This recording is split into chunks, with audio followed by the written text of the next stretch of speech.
আসসালামু আলাইকুম, সবাই কেমন আছেন? আশা করি সবাই ভালো আছেন। আলহামদুলিল্লাহ আমিও ভালো আছি। গতকাল রাতে একদমই ঘুমাইনি। ফজর নামাজ পড়ে তারপরে ঘুমাইতে গেছিলাম, তখনও ঘুম আসতেছিল না।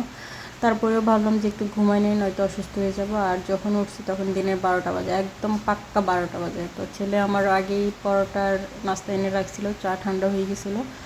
তো ওগুলো খেয়ে তারপরে ঘরোয়া কাজকর্ম সেরে তখন বাজে প্রায় 1টা। আর তখন চিন্তা করতেছি যে এই শর্ট টাইমে আমার কি রান্না করলে মানে আমি টাইমটা কভার করতে পারবো। তখনই মাথায় খেয়াল আসলো, যেহেতু আলু আছে আলু ভাজি করি। তারপর আবার ফ্রিজে আমি এর আগে যখন মাছ আনছিল ওইখান থেকে 4 পিস মাছ এক্সট্রা রয়ে গেছিলো। তো এই মাছগুলো একটু পুরানো হয়ে গেছে আর সাবা সাবা হয়ে গেছে। আর আমার ফ্রিজটা একদমই ভালো না বললেই চলে, কারণ এখানে মাছ মাংস সব সাবা সাবা হয়ে যায়, বেশি দিন রাখা যায় না। তো ওই মাছগুলো আমি হলুদ লবণ মরিচ মাখায় রাখছি। আর আলু ভাজি তো কুইটা নিলাম, তো ভাবতেছি একটা কড়াইতে আমি সবগুলো করে নেবো। আগে মাছ ভাজি করে নেবো, তারপরে আলু ভাজি একই কড়াইতে করবো। আর ভাতও খুব তাড়াতাড়ি হয়ে গিয়েছে, মশলা চালগুলো খাইতে ভালো লাগে আর রান্না করতেও খুব তাড়াতাড়ি হয়ে যায়। কিন্তু একটা সমস্যা হচ্ছে যে ভাত টিকে না। তো এই জন্য আজকেও ব্যাচেলার স্টাইলে ভাতের মাছ জড়াইছি। আর এখানে মাছগুলো আমি ভাইজা নিলাম। আর এখন আমি আলু ভাজির জন্য কড়াইতে আর একটু তেল দিয়ে তারপরে পেঁয়াজ কুচিগুলো দিয়ে দিলাম। তারপরে দিলাম একটু বেশি পরিমাণে কাঁচামরিচ, আর দিয়ে দিলাম লবণ আর একটু হলুদ।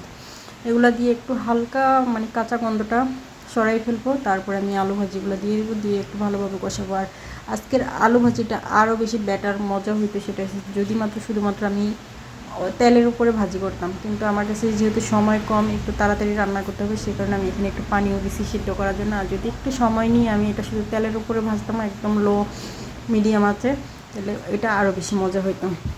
তো যেহেতু সময় কম, ওই কারণে আমি একটু পানি দিয়ে দিলাম, পানি দিয়ে ঢাকনা দিয়ে দিলাম। আর ওই যে আমি মাছ আর শুকনো মরিচ ভাজা রাখছিলাম আর পেঁয়াজ একটু পরিমাণে বেশি নিয়েছি, তো এই মাছের ভিতর থেকে কাঁটাগুলো আমি সব ছাড়াই নিতেছি।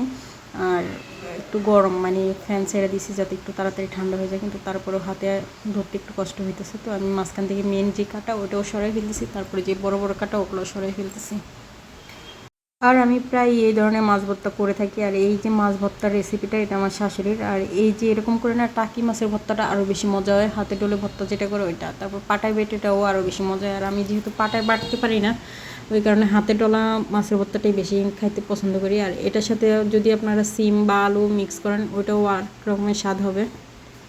কিন্তু আমার হাতে অত বেশি সময় নেই দেখে শুধুমাত্র মাছের ভর্তাটাই করব আর আলু ভাজি করবো। আলু ভাজি এদিকে হইতেছে আর এদিকে আমি মাছের ভর্তাটা করতেছি। আর পেটে আমার ক্ষুধাও লাগছে। ক্ষুধা লাগছে বলতে অত বেশিও ক্ষুধা লাগেনি, মানে পরোটা একটা খেয়েছি আর চা খেয়েছি হালকা হালকা। আর দুপুর 2টা বাজলে আমার পেটে অনেক বেশি ক্ষুধা লাগে, মানে এটা অটোমেটিকলি মানে অ্যালার্ট দেওয়া শুরু হয়ে যায় যে এখন ভাত খাওয়ার সময়। তো এখানে মাছ ভর্তা হয়ে গেছে, তারপরে একটু সরিষার তেল আমি মিক্স করে দিলাম মাছ ভর্তাতে। এখানে যদি ধনিয়া পাতা থাকে, বিলাতি ধনিয়া পাতা বা এমনি ধনিয়া পাতা দুটোই দিতে পারেন। তো মাছ ভর্তা হয়ে গেছে। আর আমি যে প্লেটটা খালি করছি ওই প্লেটটাতে অলরেডি আমি ভাত নিয়ে খাওয়া শুরু করছি।